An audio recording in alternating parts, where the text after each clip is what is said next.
শুকিয়ে যাচ্ছে সেদিকে কোনো হুঁশ নেই। সব কিছু ভালোই চলছে, তবুও কেন যেন এক অদ্ভুত অস্থিরতা ক্রমাগত ওর মনকে কুড়ে কুড়ে খাচ্ছিল। আরে ভাই, চা হয়েছে? নাকি চা বাগানে গিয়ে পাতা তুলতে গেছো চা করার জন্য? বাইরে থেকে প্রকাশের সেই চেনা হাস্যরস মেশানো কথাটা শুনে অঞ্জনা নিজের তন্দ্রা থেকে বেরিয়ে এলো। অন্য কোনো দিন হলে সেও পাল্টা মজার উত্তর দিত, না এখনো গাছ লাগাচ্ছি, গাছ বড় হয়ে গেলে পাতা তুলে তারপর চা বানাবো। কিন্তু আজ অঞ্জনা চুপচাপ কাপগুলোতে চা ঢালল। কখন থেকে যে চোখের কোণে হালকা জল জমেছিল তাও নিজেও বুঝতে পারেনি। আঁচল দিয়ে চোখের জল মুছে নিয়ে চায়ের কাপ আর বিস্কুট ট্রেতে সাজিয়ে অঞ্জনা বৈঠকখানার ঘরে এসে দাঁড়ালো। এই দেখো, কার্ডওয়ালা কার্ডের কয়েকটা ডিজাইন হোয়াটসঅ্যাপে পাঠিয়েছে, এর মধ্যে যদি পছন্দ হয়ে যায় তো ঠিক আছে, না হলে আমার মনে হয় ওর দোকানে গিয়েই পছন্দ করাটা ভালো হবে। তোমার কি মত? প্রকাশ মোবাইলে কার্ডের ডিজাইনগুলো দেখে অঞ্জনাকে জিজ্ঞাসা করলো, কার্ড ছাপানোর এত তাড়াহুড়োই বা কিসের? এখনও তো বিয়ের 2 মাস বাকি। অঞ্জনা বলে, আরে এখন তো শুধু পছন্দ করতেই 4-5 দিন কেটে যাবে, তারপর ছাপা হবে, সেইগুলো পাঠানো হবে আত্মীয় স্বজন, আর পাড়ায় তো বাড়ি বাড়ি কার্ড বিলি করতেই 1 মাস কীভাবে কেটে যাবে টেরই পাওয়া যাবে না। বিয়েতে 1000 রকমের কাজ থাকে, সময় মতো সব কিছু হয়ে গেলেই ভালো। প্রকাশ বলল, ঠিকই বলেছ, এই দুটো কার্ড দেখতে ভালো লাগছে, তবে আমার মনে হয় দোকানে গিয়ে নিজের চোখে দেখে এলে আরও ভালো হবে।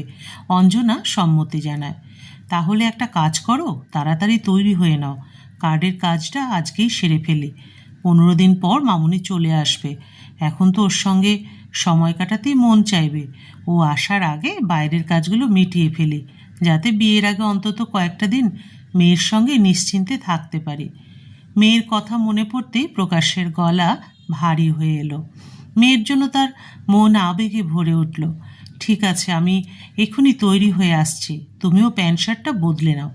অঞ্জনা প্রকাশের হাতে আলতো করে হাত বুলিয়ে বলল। কার্ড পছন্দ করতে 1.5 ঘন্টারও বেশি সময় লেগে গেল। ছেলে বৌমা ঈশা, অনুরাগ আর আরুষিকে ভিডিও কল করে কার্ডের ডিজাইন পছন্দ করানো মোটেই সহজ ছিল না। কখনো নেটওয়ার্ক খারাপ হয়ে যাচ্ছিল, আবার কোনো কার্ড ঈশার পছন্দ হলে অনুরাগ সেটা বাতিল করে দিচ্ছিল, অনুরাগের পছন্দ হলে ঈশার আরুষি না করে দিচ্ছিল। অনেক কষ্টে শেষ পর্যন্ত একটা কার্ড নিয়ে কোনো মতে সবার সম্মতি পাওয়া গেল। প্রকাশ প্রিন্টারকে 1-2 দিনের মধ্যে কার্ডের অর্ডার দিয়ে দেওয়ার কথা বলে কিছু অগ্রিম টাকা দিল। তারপর দুজন সেখান থেকে বেরিয়ে এসে পথে ছোটোখাটো যে জিনিসগুলো মনে পড়ছিল অঞ্জনা সেগুলো কিনে নিচ্ছিল। শেষে কফি হাউসে ফিশ ফ্রাই খেয়ে দুজনে রাত 10:30টায় বাড়ি ফেরে। প্রকাশ লক্ষ্য করছিল অঞ্জনা দিন দিন আরও বিষণ্ণ আর অন্য মনস্ক হয়ে যাচ্ছে। প্রকাশ ভাবছিল মেয়ের বিয়ের কথা ভেবেই হয়তো অঞ্জনা মনমরা হয়ে আছে, কিন্তু পড়াশোনার কারণে ছেলেমেয়েরা 12 ক্লাসের পর আর একসঙ্গে থাকতেই বা কতটা পারে। অনুরাগ তো গ্র্যাজুয়েশনও বাইরে থেকেই করেছিল। আরুষিকে অবশ্য অঞ্জনা বাইরে যেতে দেয়নি, ওকে এখান থেকে গ্র্যাজুয়েশন করিয়েছিল। কিন্তু MBA করতে আরুষি বেঙ্গালুর চলে গেল এবং সেখানেই চাকরি করতে শুরু করে। অনুরাগ তো আগে থেকেই হায়দ্রাবাদে ছিল। কি হয়েছে অঞ্জনা, এত মনমরা হয়ে আছো কেন? মেয়েকে তো একদিন বিদায় দিতেই হবে।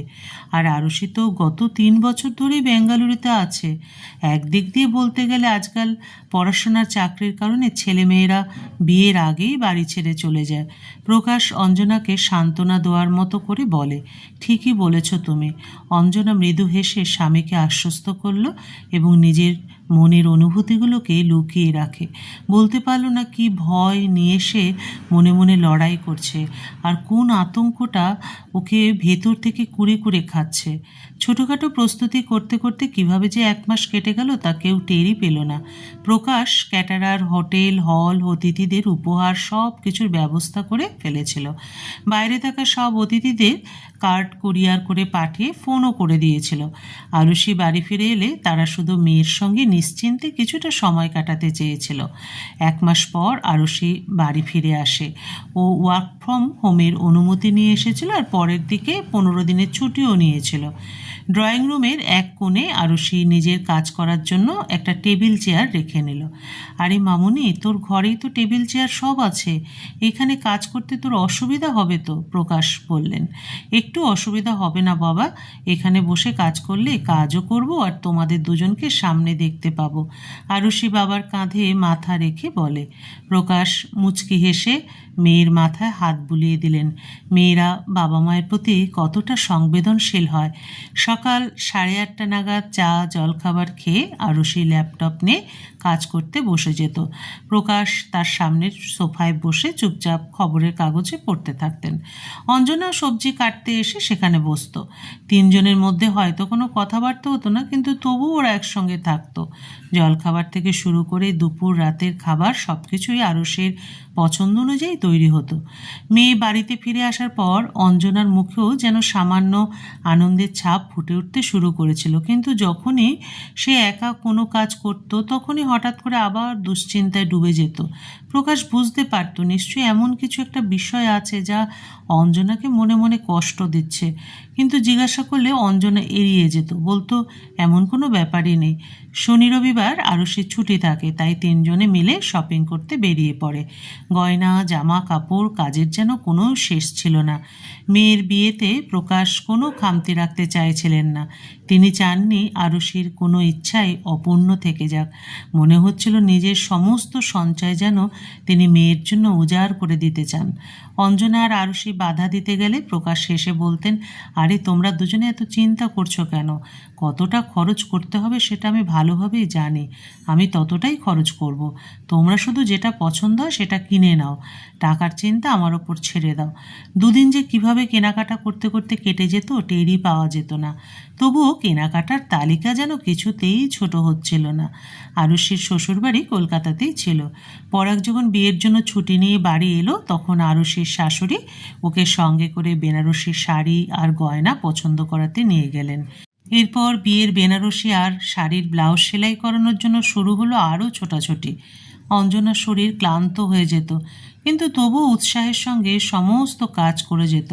খাবার দাবারের জন্য প্রকাশ জোর করে একজন রাঁধুনিও রেখে দিয়েছিল, কারণ এবার ছেলে বৌমাও আসতে চলেছিল।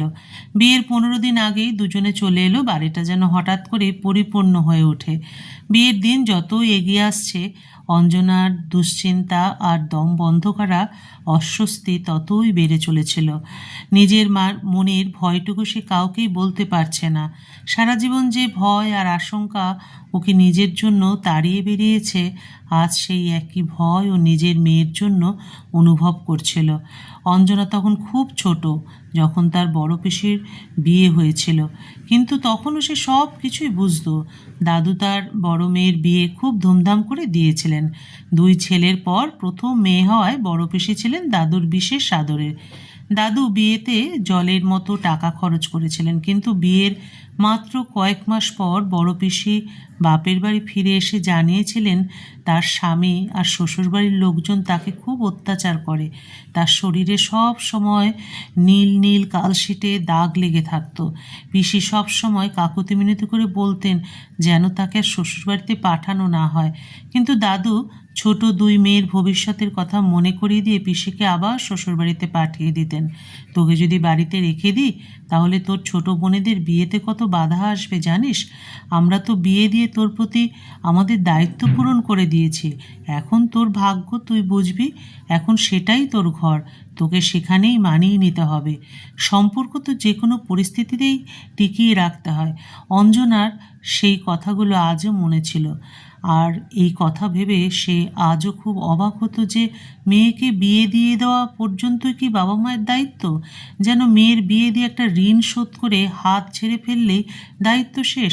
ঠাকুমা বাবা কাকারা কেউ কিছু বলতে পারতেন না।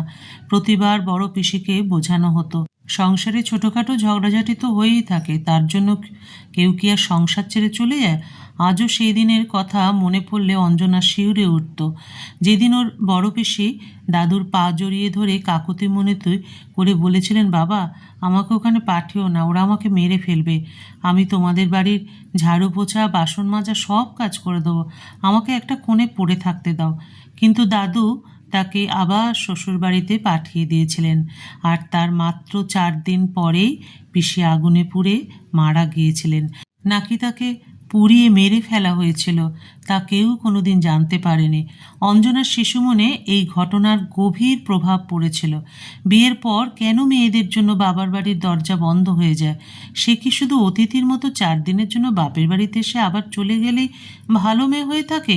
তার জন্য কি বাবার বাড়িতে ফিরে আসার দরজাগুলো সবসময় বন্ধ থাকে? অঞ্জনার যখন বিয়ে হয়েছিল তখন বছরের পর বছর ও এই ভয়েই বেঁচেছিল, যদি শ্বশুরবাড়িতে ওর সঙ্গে খারাপ ব্যবহার করা হয় তাহলে ও কোথায় যাবে? কত বছর ও শ্বশুরবাড়িতে মন খুলে স্বচ্ছন্দে থাকতে পারেনি, অথচ প্রকাশ এবং তার বাড়ির লোকজনেদের ব্যবহার ওর প্রতি খুবই ভালো ছিল। কি ভালোই না হতো যদি মেয়েকে বিয়ের সময় উপহার আর আশীর্বাদের পাশাপাশি বাবা মা এই আশ্বাসটুকুও দিতেন যে জীবনে কখনো তার কোনো প্রয়োজন হলে কিংবা সে কোনো অনাকাঙ্ক্ষিত পরিস্থিতির মধ্যে পড়ে গেলে বাবার বাড়ির দরজা সবসময় তার জন্য খোলা থাকবে, সে যখন ইচ্ছে ফিরে আসতে পারবে নিজের বাড়িতে। কিন্তু তা হয় না, আর অনেক সময় মেয়েরা চুপ করে সব কিছু সহ্য করে যায়। আজ অঞ্জনা নিজের মেয়ের জন্য সেই একই ভয় নিজের মনের মধ্যে অনুভব করছিল, কিন্তু কাউকে কিছু বলতে পারছিল না। ঈশা এসে যাওয়ায় অঞ্জনার দায়িত্বের অর্ধেকটাই যেন কমে গেল। সন্ধ্যায় আরুষিকে পার্লারে নিয়ে যাওয়া, ছোটোখাটো জিনিসপত্র কেনাকাটা করানো, উপহারের ওপর অতিথিদের নামের চিরকুট লাগানো, প্যাকিং করা, সব কিছু ঈশা করে দিল। সময় যেন ডানা মেলে উড়ে গেল, আর দেখতে দেখতে আরুষির বিয়ের দিনও এসে গেল। শহরের একটা নামী হোটেলে বিয়ের আয়োজন করা হয়েছিল। আরুষি বধূর সাজে সজ্জিত। অঞ্জনা মেয়ের ঘরে গিয়ে ঢুকলো। ঈশা আর আরুষির মামা মাসির মেয়েরা বাইরে চলে গেল। যে আরুষি গতকালও মায়ের কোলে খেলা করত, আজ সে নতুন জীবনে পা রাখার জন্য লাল বধূর সাজে সেজে বসে আছে। অঞ্জনা মেয়েকে জড়িয়ে ধরে নিজের পাশে বসায়। দেখ মা, তুই পড়াশোনা করেছিস, নিজের পায়ে দাঁড়িয়েছিস, পরাগও খুব ভালো ছেলে, ও তোকে সব সময় সুখে রাখবে। কিন্তু বলতে বলতে অঞ্জনা হঠাৎ থেমে গেল। কি মা, বলো না।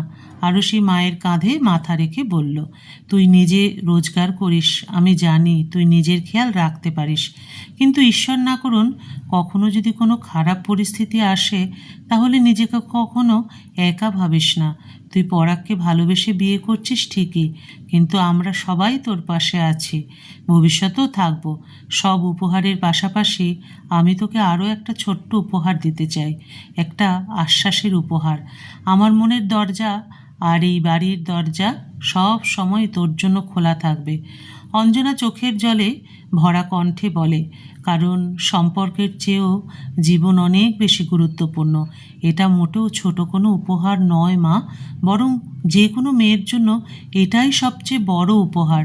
তুমি জানো না তোমার এই উপহার, এই আশ্বাস আমাকে কতটা আত্মবিশ্বাসী আর নিশ্চিন্ত করে দিল। এখন আমি জানি আমার অন্তত একটা বাড়ি সবসময় থাকবে। থ্যাংক ইউ মা, আমাকে আজ জীবনের সবচেয়ে বড় উপহারটা দেওয়ার জন্য। Thank you so much. Arushi মায়ের কাঁধে মাথা রেখে মাকে জড়িয়ে ধরে। আর মা, আমি কখনো যদি অনুরাগের সঙ্গে আমার ঝগড়া হয় তখন? ঈশা কখন যে ঘরের মধ্যে এসে দাঁড়িয়েছিল কেউ টেরই পায়নি। আরে তুইও তো আমার বৌমা নস, তুই আমার মেয়ে, তোর জন্যও আমার বাড়ির দরজা আর মনের দরজা সব সময় খোলা থাকবে। অঞ্জনা হেসে ঈশাকেও নিজের বাহুডোরে টেনে নিল। আর আরুষি, মায়ের মতো আমারও মনের দরজা আর বাড়ির দরজাও সবসময় তোমার জন্য খোলা থাকবে, ঈশা বলে। তিনজনের চোখেই জল ছিল, তবে সেই জল ছিল বিশ্বাস, ভালোবাসা আর আশ্বাসের, আনন্দের জল। এই আনন্দের চেয়ে একে অপরের জন্য তাদের মনের একটি দরজা চিরকাল খোলা থাকবে। গল্পের সমাপ্তি এখানেই।